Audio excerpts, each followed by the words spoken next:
সরিও তো বলল কতবার। এভাবে মেয়েটাকে ফেলে যাওয়া কি ঠিক হচ্ছে? এখন কলও রিসিভ করলো না। যদি আরো বেশি কান্নাকাটি করে? থমকালো আয়ান, পেছালো 2 কদম, না উঠে গাড়ির দরজা লাগিয়ে গেল ড্রাইভারের কাছে। ভাড়াটা হাতে ধরিয়ে পশ্চিমা ভাষায় জানিয়ে দিল তার আর যাওয়া হবে না। ঠোঁটে পরপর ক্রস্ত পা বাড়ালো বাসার দিকে। গায়ে পুলিশের জ্যাকেট, চওড়া কাঁধে সাদা সাদা বরফের কুচি, চুলের ওপরেও এসে পড়ল কিছু। সেসব মাথায় নিয়েই পাজোরা এসে থামলো ফ্ল্যাটের গেটের সামনে। কিন্তু মুহূর্তে মুখটা দপ করে নিভে গেল ওর। দরজা খোলা, ভেতরে সবকিছু ওলট পালট, যেন ইচ্ছে করে কেউ ভেঙে চুরে রেখে গেছে সবকিছু। আশেপাশে কোথাও যারা নেই, শুধু ওর রুমের দরজাটা বন্ধ। দৌড়ে সেদিকে গেল অফিসার। বন্ধ দরজায় ধাক্কা দিল কয়েকবার, যারা বলে ডাকও দিল, তবুও ভেতর থেকে কোনো সারা শব্দ পেল না। না পেরে শেষমেশ লাথি বসালো দরজার মাঝ বরাবর। মুহূর্তেই খুলে গেল ওটা। হাঁপালো আয়ান। হেবো চোখ জোড়া খুঁজে পেল মেয়েটাকে। রুমের এক কোণে গুটিসুটি মেরে বসে আছে যারা, হাত দিয়ে কান চেপে ধরে রেখেছে। ভয়ে ফ্যাকাশি হয়ে গেছে চেহারা। হুট করে মাথায় কারোর হাত পড়তেই চোখ মেলল ও। আয়ান পাশে এসে বসেছে। পুরো শরীর কাঁপছে মেয়েটার, শুকিয়ে কাঠ গলবিল। কিছু বলতে গিয়েও কেসে উঠতে যাচ্ছে বারবার। অফিসার ঘাবড়ালো, তড়িঘড়ি টেবিলের উপরে রাখা পানির বোতলটা আনতে যাবে, তখনই হাত চেপে ধরল কিশোরী। মাথা নিচু করে ফ্যাস ফ্যাসে কণ্ঠে আওড়ালো, একটা লোক কেমন অদ্ভুত মাস্ক পরা একটু আগে এসে বেল বাজায়। আপনি এসেছেন ভেবে দরজা খুলতে ভেতরে ঢোকার চেষ্টাও করে, কিন্তু আমি ঢুকতে দেইনি। আয়ান জড়িয়ে ধরল জারাকে। মাথাটা বুকের সাথে চেপে হাত বুলালো চুলে। আর কিছু বলতে হবে না, একটু থামো, একটু শান্ত হও। মেয়েটা থামে না, বলে যায়, কোনো মতে সামনের দরজা আটকে রুমে এসে পড়ি। আপনাকে কলও করেছি অনেকবার, কিন্তু আপনি ধরেননি। I am sorry. আর কখনো এমন হবে না বাটারফ্লাই। আর কোনোদিন তোমায় একা ফেলে কোথাও যাব না। বুকটা কাঁপছে অফিসারের।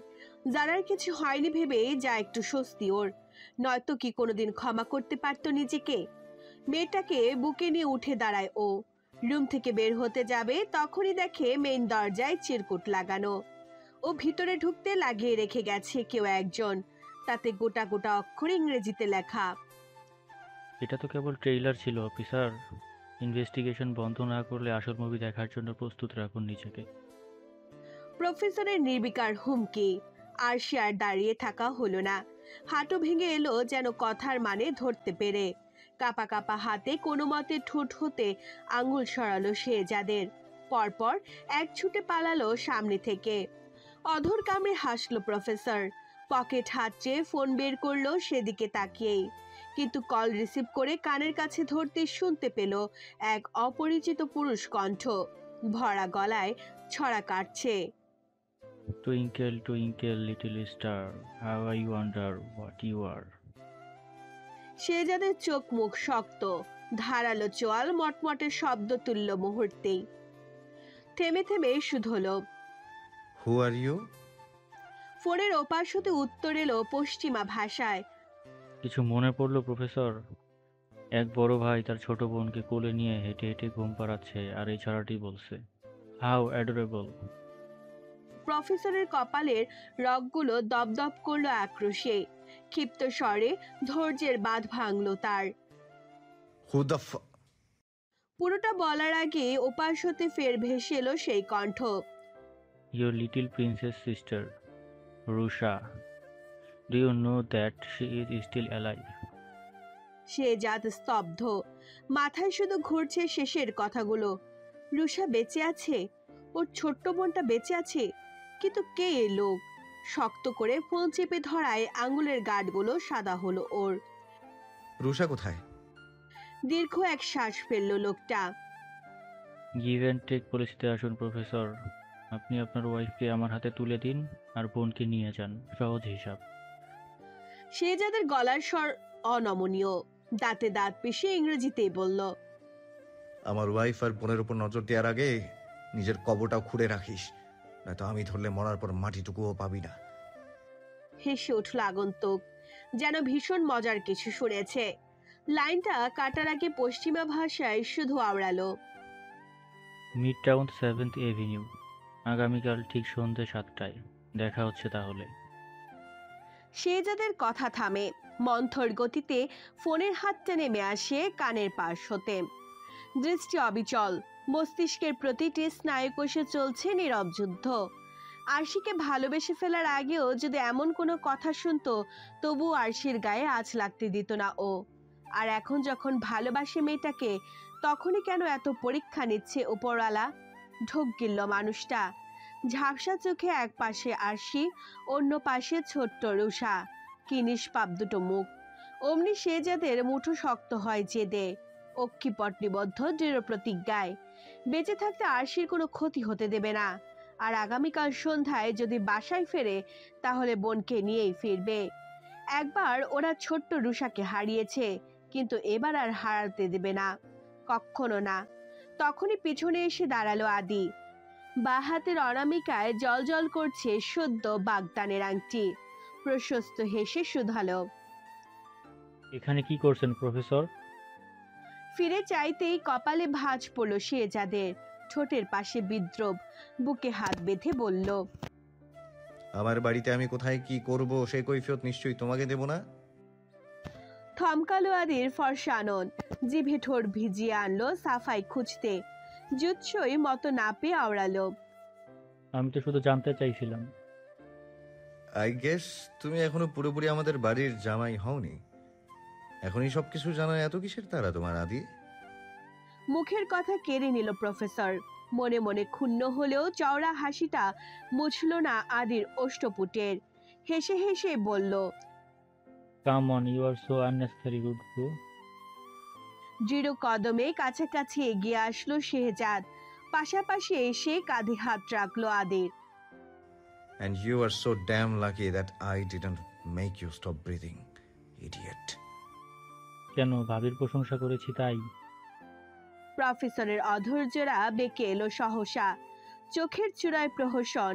ভীষণ স্বাভাবিক স্বরই বলল, এরপর থেকে প্রশংসা তো দূর, আমার ওয়াইফ যে জায়গা দিয়ে হাঁটবে সেই জায়গায় নজর দিলেও চোখ দুটো তুলে নিয়ে আসবো কোটর থেকে। Got it? শেহজাদ দাঁড়ালো না। কথাগুলো বলে আদিকে এক প্রকার ধাক্কা দিয়ে সরালো সামনে থেকে। প্রফেসর চলে যেতে বিমূর চোয়ালো শক্ত হলো আদির। দাঁতে দাঁত পিষে বক্র হাসলো লোকটা। ডান চোখটা কাঁপলো আক্রোশে। পরপর হুট করে পেট চেপে ধরে নুয়ে পড়লো আদি। যতক্ষণে উঠে দাঁড়ালো ততক্ষণে লাল হয়ে গেছে চোখ মুখ। হাসির দমকে দুলে দুলে উঠল বলিষ্ঠ শরীর। গলার স্বর মোটা করে আওড়ালো, twinkle twinkle little star, how I wonder what will you do to protect your wife and little star. খাওয়া দাওয়ার পাট চুকিয়ে মেহমানরা সব বিদায় নিচ্ছেন হাসান ভিলা থেকে। বিয়ের তারিখ এখনো ঠিক করা হয়নি, তবে দ্রুতই সব কাজটা শেষ করার ইচ্ছে ছেলের বাড়ির সকলের। তাদের এগিয়ে দিতে গেট পর্যন্ত এসেছেন মেহমাদ আর শেহজাদও। প্রফেসরের কপালে ভাঁজ, শুধু না করতে পারেনি বাবার মুখের ওপর। নির্লিপ্ত চেহারায় সবার সাথে হ্যান্ডশেক করলেও এড়িয়ে গেল আদিকে। বলা তো যায় না, হাত মেলাতে গিয়ে কখন দু চা ঘাড় লাগিয়ে দেবে ছেলেটাকে। সবার সামনে নিজের রাগের উপর নিয়ন্ত্রণ হারালে তো চলবে না, এতে মেহমেদ হাসান কষ্ট পাবেন। আদিকে অন্য সময় ধরবে শেহজাদ, আজকের জন্য একটা শিক্ষা ওকে দেবে প্রফেসর। সবাই বিদায় নিতে শেহজাদ এসে দাঁড়ালো কিচেনে মায়ের পাশে। প্লেটগুলো মুছে রাখছে কাজে সাহায্য করার মেয়েটি। সেদিক থেকে মনোযোগ সরিয়ে মরিয়ম বেগম ফিরে চাইলেন ছেলের দিকে। আস্তে করে শুধলেন, কিছু হয়েছে বাবা? মুখটা অমন লাগছে কেন তোর? ঢোক গেল শেহজাদ। নীল চোখ জোড়া ঘুরে ফিরে খুঁজলো আরশিকে, কিন্তু ঠোঁট নেড়ে বলল না সেসব। তবুও যেন বুঝে ফেললেন প্রৌঢ়া। অধর চেপে বললেন, কিছু খুঁজছিস? প্রফেসর চোখের দৃষ্টি স্থির নেই, বেখেয়ালে বলে বসলো, হ্যাঁ, ভার্সিটির একটা ফাইল, কিছু কপিজ আছে ওটার ভেতরে। এক্সাম নিয়েছিলাম তো, চেক করতে হবে সেগুলো, তাই। মরিয়ম বেগম ভীষণ বিজ্ঞের মতো মাথা নাড়ালেন ছেলের কথায়। থুতনিতে আঙুল ছেঁকিয়ে বললেন, ওই হালকা গোলাপি রঙা ফাইলটা না? হ্যাঁ দেখলাম তো, একটু আগেই হেঁটে হেঁটে রুমে গেল। তুইও রুমে গিয়ে একটু খোঁজ কর, ঠিক পেয়ে যাবি। মায়ের কথার পিঠে টনক নড়ল শেহজাদের। সরু চোখে মায়ের দিকে তাকাতে পল্লব ঝাপটালেন মরিয়ম। সরল দৃষ্টি ফেলে বললেন, এভাবে তাকাচ্ছিস কেন? আমি আবার কি করলাম? প্রফেসর হতাশ, ভীষণ হতাশ। মাও কিনা শেষমেশ এভাবে মজা করছে তার সাথে। প্রবল এক দীর্ঘশ্বাস ফেলে ওপরের ঘরের দিকে পা বাড়াতেই পিছন থেকে ডাকলেন ভদ্র মহিলা। থমকালো শেহজাদ। ফিরে চাইতে স্নোবলকে কোলে তুলে দিয়ে বললেন, কেমন ভাব তুই? ছেলেটা কতক্ষণ ধরে খেলছে নিচে বসে, খিদে পায় না ওর? যাচ্ছিস যখন আরশিকে বলিস কিছু খাইয়ে দিতে ওকে। প্রফেসরের প্রকট নেত্র, চেহারা ফ্যাকাশে, কাঁপছে হাতটা। শুকনো গলায় ঢোক গিলে বলল, তো আমার হাতে ধরিয়ে দিলে কেন? যার খরগোশ তাকে ডেকে দাও। তুমি জানো না আমার খরগোশ পছন্দ না? অপছন্দ না ছাই। সে কোন ছোটবেলায় আরশিদের বাড়িতে গিয়ে খরগোশের একটা কামড় খেয়ে মনে ভয় ঢুকেছে। তবে থেকেই খরগোশ দেখলে জ্বর চলে আসে যেন। মনে মনে ভাবলেন মরিয়ম। পরপর সোজা সাপটা জিজ্ঞেস করে বসলেন। খরগোশের মাকে পছন্দ? থতমত খেলো শেহজাদ। না শোনার ভান করে বলল, আমি রুমে গেলাম। ধূপধাপ পা ফেলে সিঁড়ি ভেঙে উপরে উঠে গেল প্রফেসর। প্রৌঢ়া সেদিকে তাকিয়ে মুখ চেপে হেসে নিলেন কতক্ষণ। পরপর বিড়বিড় করে আওড়ালেন, মাকে বললি না তো? বেশ, আরশিকে শিখিয়ে দেব আরও কয়েকটা খরগোশ এনে পালতে। তখন দেখব কোথায় পালাস। হুট করে পেছনে এসে দাঁড়ালেন মেহমেদ হাসান। স্ত্রীর কাঁধে হাত রেখে শুধলেন। কি বিড়বিড় করছো একা একা দাঁড়িয়ে? মরিয়ম হাসছেন তখনও। কোনো মতে নিজেকে থামিয়ে বললেন, শোনো না, বলছিলাম কি, কাল আমরা সবাই মিলে ঘুরে আসি কোথা থেকে। বেশ তো, আরশিকে নিয়ে আমার চিন্তা নেই। ও যে এক কথায় রাজি হয়ে যাবে যাওয়ার জন্য, সে আমি জানি। কিন্তু তোমার ছেলেকে জিজ্ঞেস করেছো সময় হবে তার? বিরক্ত হলেন প্রৌঢ়া। এই বুড়ো কিচ্ছু বোঝে না। ওদেরকে কে নেবে? যাব তো আমরা। স্নোবলকেও নিয়ে যাব সাথে করে। আজকে উঠলেন মেহমেদ। মুখ ভার করে বললেন, আমার আরশিমা কষ্ট পাবে না ওকে না নিয়ে গেলে? কি সব পাগলের মতো বলছো? ঠোঁট টিপলেন মরিয়ম। পরপর কানের কাছে মুখ নিয়ে বললেন, যেন ওরা দুটোতে একটু আলাদা করে সময় কাটাতে পারে, সেজন্যই তো ওদেরকে রেখে যাব। মানে? হাল ছেড়ে দিলেন প্রৌঢ়া। রুমে যেতে যেতে বললেন, তোমাকে দাঁড়িয়ে দাঁড়িয়ে বাঙ্গিয়ে চুরি বলতে গেল আমার কোমরের ব্যথাটা আবার বাড়বে। তার চাইতে রুমে চলো, শুয়ে শুয়ে বলি। কথাগুলো শেষ করে চোখ টিপলেন মরিয়ম। তাতেই হেঁচকিও চলে এলো মেহমেদ হাসানের। ওভাবেই ডাকলেন অ্যামিলিয়াকে। এমিমা, আমার জন্য এক গ্লাস পানি নিয়ে আয় তো। তোর খালামণির মনে হয় মাথাটা আবার খারাপ হয়ে গেছে। শাড়ির প্যাচে পড়েছে আরশি। কোনোভাবেই কুচি থেকে খুলতে পারছে না সেফটি পিনটা। জোর করে খুলতে গেলেই পিনের সুচালো মাথায় এসে লাগছে আঙ্গুলে। মাতব্বরি করে কেন যে তখন মরিয়ম বেগমকে বলেছিল ও নিজেই পিন লাগাতে পারবে কুচিতে। এখন এমন মারাত্মকভাবে লাগিয়েছে যে শাড়ি কেটে নিজেকে বের করে ছাড়া আর কোনো উপায় নেই ওর। কিন্তু এত সুন্দর শাড়ি কেটে ফেলতেও সায় দিচ্ছে না মন। অহেতু কতক্ষণ টানাটানি করে হাল ছেড়ে দিল মেয়েটা। আঁচল ঝুলিয়ে বৈরাগী বেশে বসে পড়ল বিছানায়।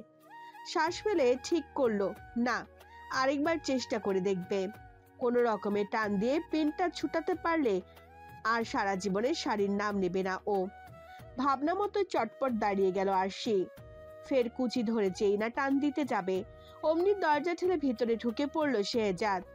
মুহূর্তে দুজনের চোখ তালুতে। স্নোবল মুখ লুকালো শেহজাদের বুকে। 1 মিনিটের জন্য থমকায় আরশি। জিভ কেটে পেছনে ঘুরে পরপর কুণ্ঠায় নাক মুখ খিচে তড়িঘড়ি করে আওড়ায়, আপনি ভেতরে আসবেন, নক করে আসবেন না? প্রফেসরের সংবিত ফিরল তখন। কিঞ্চিত ফাঁক হওয়া ঠোঁটের প্রসারতা কমে সরে এলো একপাশে। স্নোবলকে ফ্লোরে নামিয়ে দিয়ে এক পা দোপা করে এগিয়ে এলো মেয়েটার কাছে।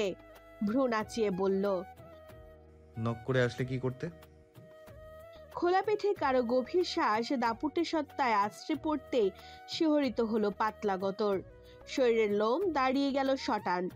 নিঃশ্বাস ভারী হলো প্রশ্নের পিঠে। পলাশ রাঙা গালে জড়তা। কোনো মতে গলার কাছটা পেঁচিয়ে ধরা দ্বিধাবোধ ঠেলে ঠুলে বলল, আমি সাবধান হতাম, আপনাকেও লজ্জায় ফেলতাম না এভাবে। মুহূর্তে সরু কোমরের দুপাশ গলিয়ে হাত রাখলো প্রফেসর। শিউরে উঠল কিশোরী। পরপর এক টানে মেয়েটাকে ঘুরিয়ে আনলো মুখের সামনে। আরশি হক চকায়, অলিক শঙ্কায় দুরু দুরু কাঁপে বুকের ভেতর। ফ্যাল ফ্যাল চোখে চেয়ে দেখে ওই নিখাত মুখটা।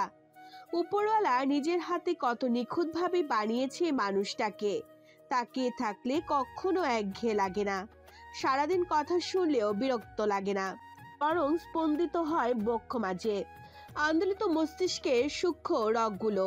ঢোক গিলল মেয়েটা। প্রফেসর জিজ্ঞেস করছে কিছু বোধ হয়, কিন্তু কানে বাজছে তখনকার বলা কথাগুলো। My damn patience has its limits. চোখের সামনে চুমু খাওয়ার সেই ক্ষণ, কত অল্প সময়ে একটা ঘটনা, অথচ কি দীর্ঘ তার রেশ। ঠিক সেই সময় আরশির সামনে হাঁটু গেড়ে বসে পড়ল শেহজাদ। শাড়ির কুচিতে হাত রাখতে ভ্রম কাটল কিশোরীর। ঢোক গিলল কণ্ঠে স্থবিরতা এড়াতে। অদৃষ্ট সত্যাটা কপাল চাপড়ালো লজ্জায়। ইস, কি সব ভাবছিল ও। এই মানুষটা সামনে এলে সব মনে পড়ে কেন আরশির? কুচির পিনটা আমি খুলে দেই। ভারী স্বরে নড়ে উঠল আরশি। মনে পড়ল শেহজাদ কোথায় বসে। অমনি হাসফাস শুরু হলো ওর। প্রকম্পিত গলায় কোনো মতে বলল, আপনি ছেড়ে দিন, পিন খুলতে গেলে আঙুলে লেগে যাবে আপনার, ব্যথা পাবেন আপনি। প্রফেসরের আনন শিথিল। কথা শুনে উঠে দাঁড়ানোর ইচ্ছেটা বড্ড নিষ্ক্রিয়। উল্টে হাসকি স্বরে আওড়ালো, তোমার কারণে ব্যথা পেলে উপশমের দায় ভারও তোমার, সারিয়ে দিও একটু। অন্ধকারাচ্ছন্ন 4 ডালের রুম। ঠিক মাঝ বরাবর রাখা রকিং চেয়ারে দুলছে এক কালো অবয়ব। বিদেশি গানের গুনগুন শব্দ ভেসে আসছে সেখান থেকে, মুখের আদল আবৃত স্কেলিটন মাস্কের আড়ালে। কালো গ্লাভস পরা হাত, ধরে রাখা মোবাইলের স্ক্রিন জুড়ে জলজল করছে একটা ছবি, আরশির ছবি। হালকা গোলাপি রঙা আঁচলে প্রতিটি ভাঁজে লুকিয়ে যার নিখাত সৌন্দর্য। নিভন্ত হেসে তাকিয়ে কারোর দিকে। ক্যামেরায় আসেনি সেই মানুষটি। জগতের খেয়ালবিহীন চোখ দুটোকে ফাঁকি দিয়ে তখনই তোলা হয়েছে ছবিখানা। হুট করে গুনগুন থামলো। অধৈর্যরা প্রসারিত হলো দুপাশে। অন্য হাতের আঙুলগুলো ধীরে ধীরে ছুঁয়ে দিল ছবিটাকে। কিন্তু যখনই অধৈর্যরা ছোঁয়াতে যাবে, ঠিক সেই সময় দরজায় এসে দাঁড়ালো কেউ একজন। পশ্চিমা ভাষায় নতজানু হয়ে আওড়ালো,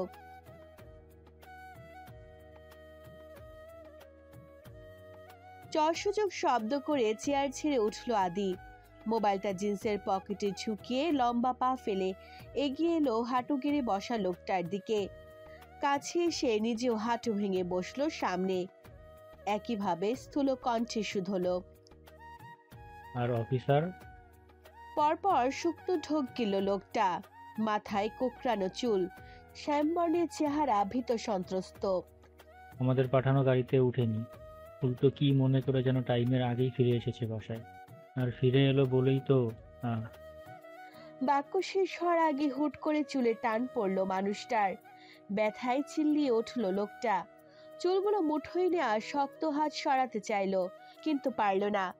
বিপরীতে শুনল কারোর থমথমে স্বর, আমি কি বলেছিলাম অফিসার আর তাদের আদরের গার্লফ্রেন্ড যেন আজ রাতের মধ্যেই শেষ হয়?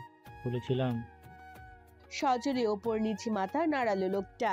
ফ্যাকাশে মুখে ফ্যাস ফ্যাসে আওড়ালো, আমি তো চেষ্টা করেছিলাম, কিন্তু সব পণ্ড করে দিল ওই অফিসারটা।